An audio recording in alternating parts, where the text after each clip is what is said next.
you gave a talk at the event. What was the theme of your talk?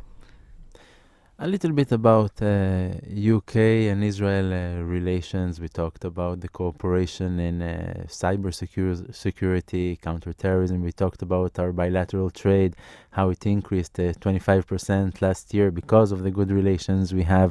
We actually reached 6.9 billion pounds in bilateral trade last year, which is amazing. And of course, with all the changes now UK faces, we hope for this not to affect or to even positively affect, and to continue the great trade and relations that we have. We also talked about the media in the last few months, especially around the events in Gaza, and how how the events were perceived in the UK, how the events actually happened in Israel, and discrepancy in reporting it, and how it affects public opinion here in the UK. So we talked about a few things, and it was a really lovely evening. The Isle of Man Friends of Israel truly organized a spectacular event. Now, the 70th anniversary of Israel, it all goes back to, it's a relatively young country, it all goes back to the end of World War II and its establishment in 1948.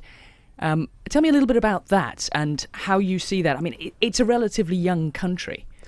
It's truly an amazing story. We managed to develop the only real democracy in the Middle East, in a region that's predominantly ruled with under dictatorships and authoritarian regimes.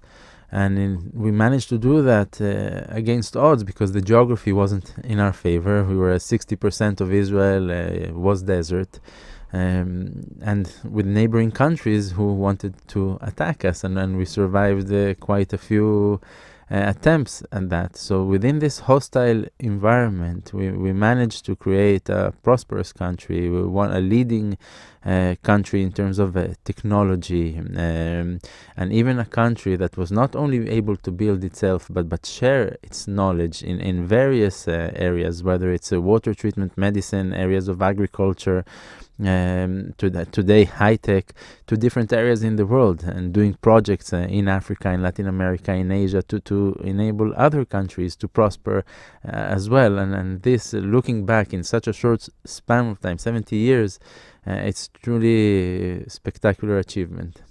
Sometimes people think, oh, well, they sort of busted in 48, and it's not the case. I mean, the original Jewish state goes back about 3,000 years. At the time of the Romans managed to defeat the uprisings against them, and a lot of Jews were dispersed all over the world. That's my more recent ancestry includes that. But there were always some Jews there, and it wasn't a country, it was an area of southern Syria governed by the Ottoman Empire, for instance. So it didn't just spring up from nowhere. And in the meantime, all our prayers and thoughts and so on, and our ceremonies were all about Israel and the longing to return. So it's very interesting, because in many ways Israel it's an old country, it's a new country, it's a country of contrasts, even geographically. There's mountains in the north, the Hermon, and people go from skiing and what have you.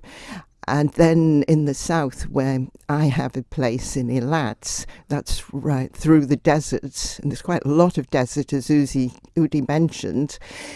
And so geographically, it's quite different. It's a mixture of, I don't know how many different peoples who somehow mostly jog along okay. I'm not saying everything's perfect, but, you know, and people don't realize, like, people have Arab friends.